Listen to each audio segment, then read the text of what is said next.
walk through the valley of the shadow of death, I will fear no evil, for you are with me. Your rod and your staff, they comfort me. You prepare a table for me in the presence of my enemies.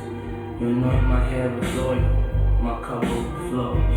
Surely goodness and love will follow me all the days of my life, and I will dwell in the house of the Lord forever. Niggas in my faction don't like asking questions. Strictly gun testing, coke measuring, getting pleasure in the Benzino, hitting fannies, spending chips at Manny's. Hope you creeps got receipts. My peeps get dirty like cleats. Run up in your crib, wrap you in your polo sheets. Six up in your big piece, nigga deceased. Why? May you rest in peace with my sycamore style. More sicker than yours. 4-4 and 54 draws. As my pilot stares my leer. Yes, my dear, shit's official. Only the feds I fear. Here's a tissue. Stop your blood clot crying. The kids, the dog, everybody dying. No lying. So don't you get suspicious. I'm big dangerous. You're just a little vicious. As I need my competition. Just wanted to start off with a little inspirational, motivational lyrics. Now, I talked about Orlando, Central Florida. My experiences going back all the way to 1996, 1995. I can trace all the way back to my childhood. Over here next to me, to my left, you see a banner that shows you the positions that laid out of being high, sunrise, high noon, and sunset. Those are the ideal of the timing of the sun, the travel, the path, the sun path of the sun, the sunlight path itself. And how those faces there, I was able to actually make a living example of them just by being in this mansion, not far from where it is.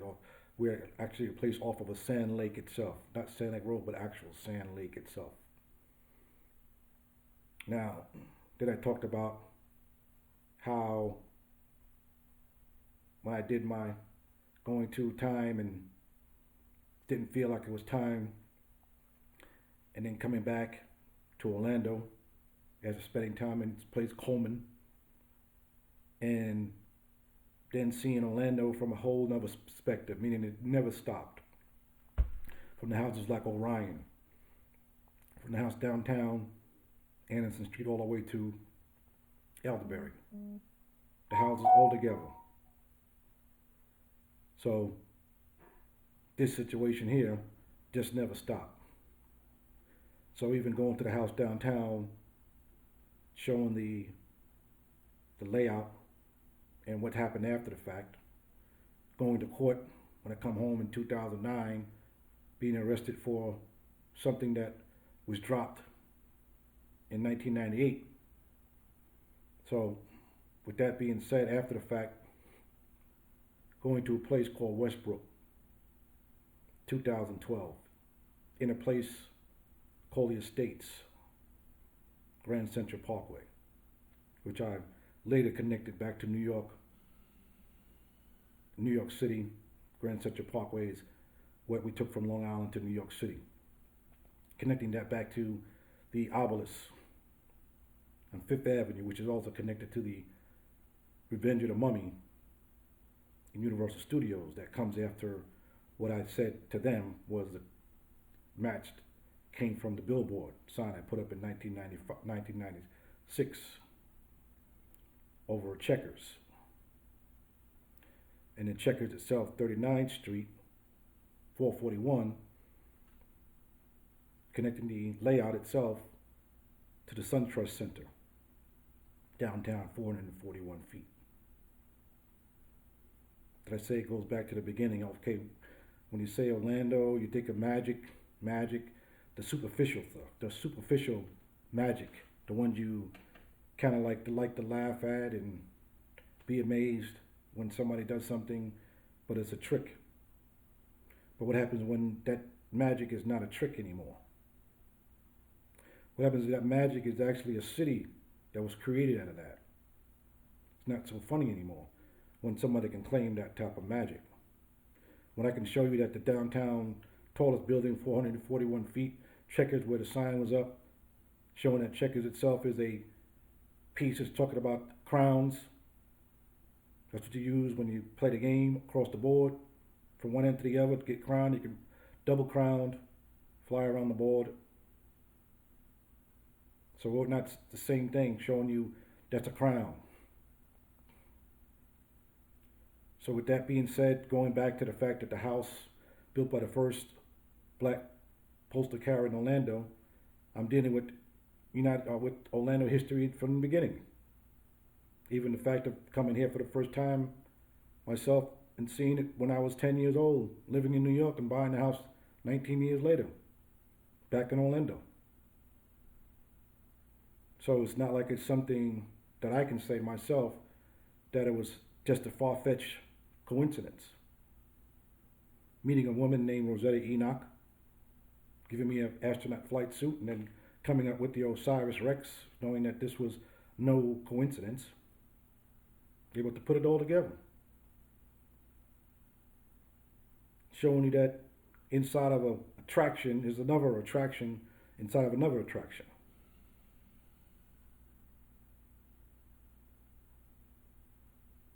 So, with that being said, talking about Orlando itself, that was basically named after a slave owner who was, basically killed supposedly from trying to retrieve his slave, his property, what you would think he would say.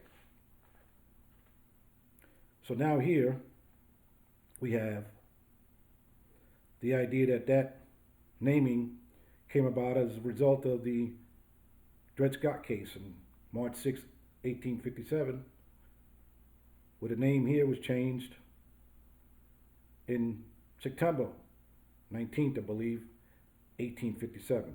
Celebration of the fact that the Supreme Court denied Dred Scott, saying that there's no right of a black man that the white man is bound to respect, opening up slavery to the whole United States. Going to the fact that this place was named after a Supreme Court decision. That's the Supreme Court. Dred Scott's owner was actually killed in the Seminole War, which Seminole War actually was a Negro War, dealing with black people, because Florida was the sanctuary. It was the Underground Railroad, the Northern Freedom, before going up north as the Underground Railroad. It was the Underground Railroad, the original.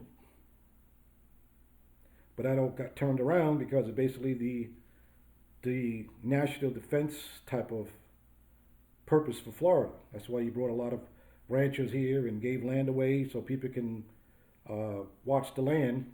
And that's why so much land was given away in large amounts. Why so many cattle herders are here, cattle ranchers were placed here. So as it grew, this history basically vanished. So one of the things I want to say here is back in 2012 when I ended up going back to New York to see the obelisk.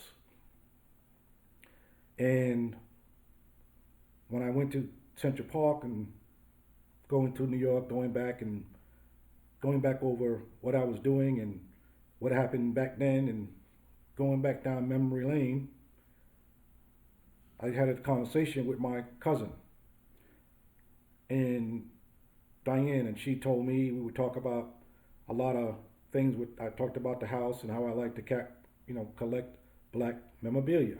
So she told me she had liked to do the same thing. So she was telling me about the things she had, and I was talking to her about one piece of artifact that I was looking for in Florida after hearing the story about Gator Bait. So being in Orlando, the area that was talked about was the fact that these children, black little children, were taken and stolen from their parents, their mother and people, and used for alligator hunting. And Sanford, Florida was one of the places that was brought up in the conversation. So I went to Sanford, Florida back in 2013, 2014, after hearing this, looking for antique stores that may have something that will kind of back this up. Nobody really knew, much about what this was about. So I just kept it going, ended up buying some old currency and went back to Orlando. So during this conversation that we're walking in on the Bronx, actually we were in Manhattan, and we were walking down the street, and we were talking about this, and she mentioned that she had a little alligator with a boy on it, and I said, "You have gator bait," and she's like, "What?" Gator bait. I said, "You don't know what that is?" She had no idea what she had, but she just saw it because it was a little black boy and an alligator.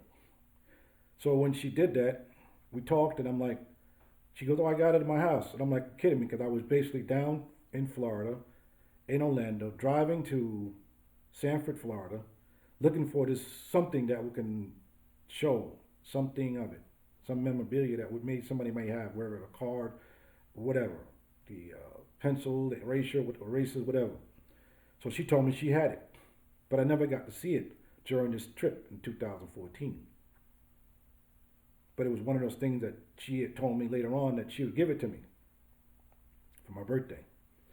So if I come to New York, I didn't make it to New York until last year, in June, this time last year, June 20th, because we were doing a birthday party for her.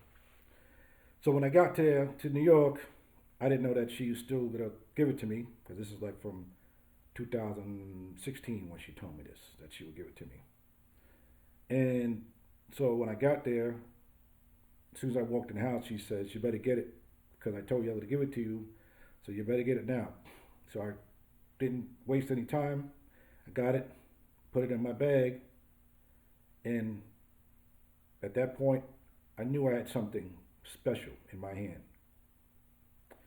And I knew that one day I want to go and talk about it.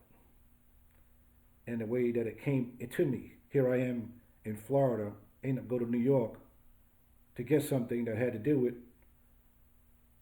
the area where I lived at.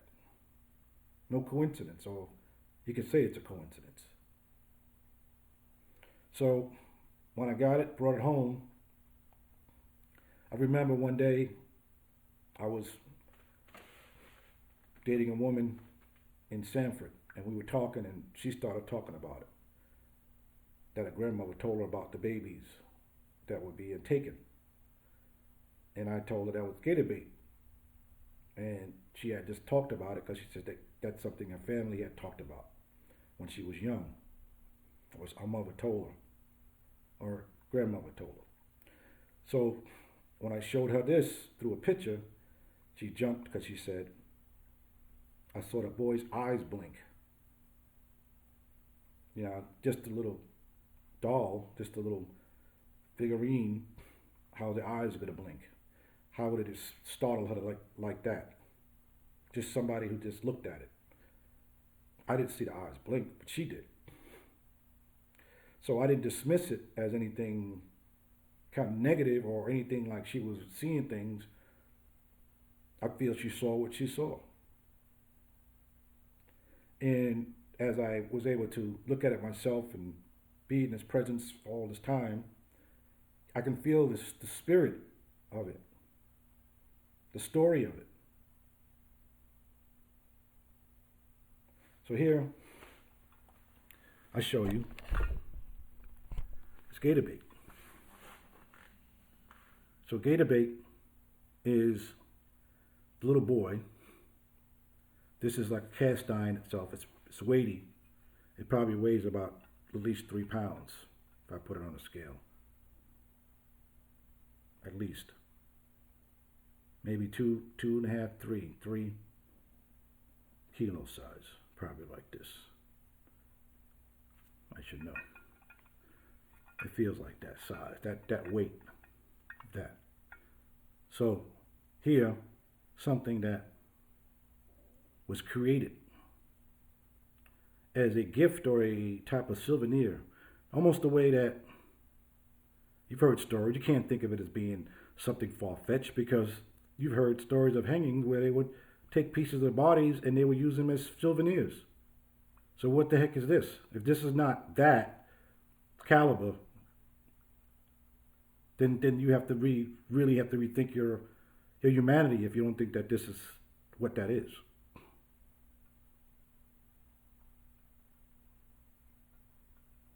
If you don't think that this is what taking somebody's ear off or their foot or their genital or their skin, if you don't think that that's what this represents, then what do you think it is? Just a paperweight so somebody can sit on their desk? You think black people bought these things? You think this is for that type of gift giving? You think this is what that was? This is the way that the children were sought. This is the way people who at this point there would be probably your grandparents by now, the age that you would figure that this was built, this was created. This age of a boy when this was built, they would probably be your grandparent right now, maybe a great grandparent, maybe somebody, far away. That's probably most of the people that were made or were living as a boy this age they're probably passed or damn near it. But this is still a little boy. Whether the boy now is 99 years old, whether the little boy is 3 years old. This was a little boy then, and it's a little boy now. So here I am speaking about a Supreme Court. Here it is, a boy on a alligator that pretty much everybody swept under their rug or kind of dismissed as, that's history. That's the past. Just don't bring up the past. But you got statues and all types of things. I mean, why would somebody want to have something like this to remember? Why would you want something like this to kind of like, is it a joke or is it something that was real? Is it a myth? I think it's a myth. You didn't spend time with this. As many different types of memorabilia that mention the same thing, that it's a myth, or is it just the shamelessness of the people? The shamelessness. Not the type of people you're going to talk down out of something that's going to be beneficial to them in their evil ways. You're not gonna love them to death.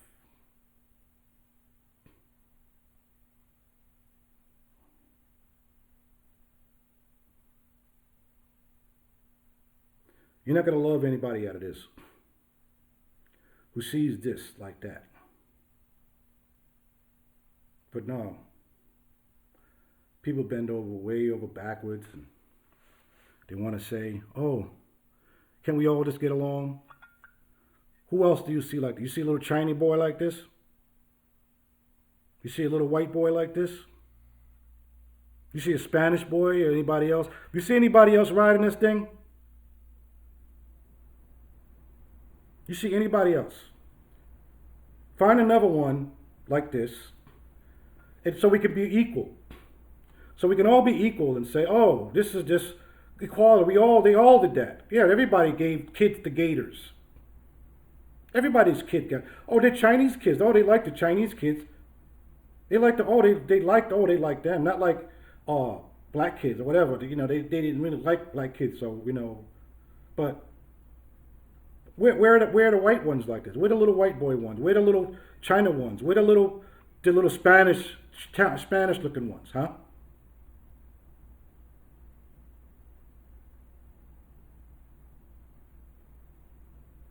But you rather forget about all this.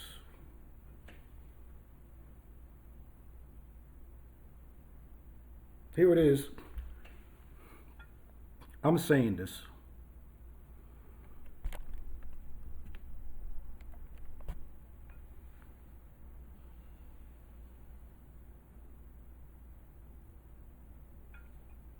And I have this.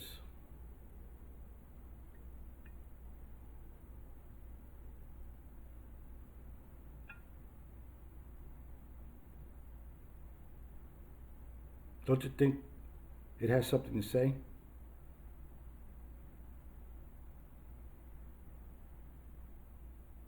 I hear it. It wouldn't be in my hands if I didn't have this. If I didn't know what it was. It wouldn't. Why is it in my hands?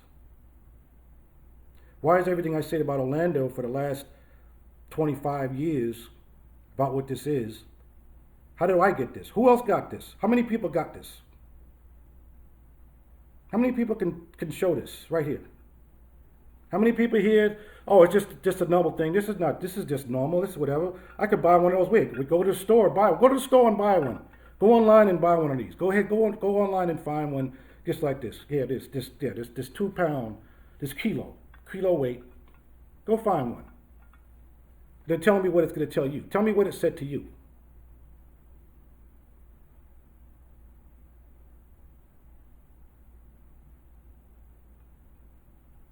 Tell me what it said to you. I'm having fun. Oh, look what they did to me.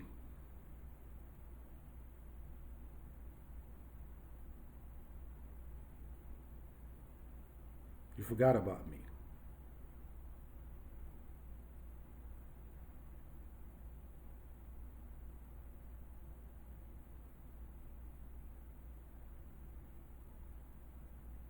Came to me. Show you.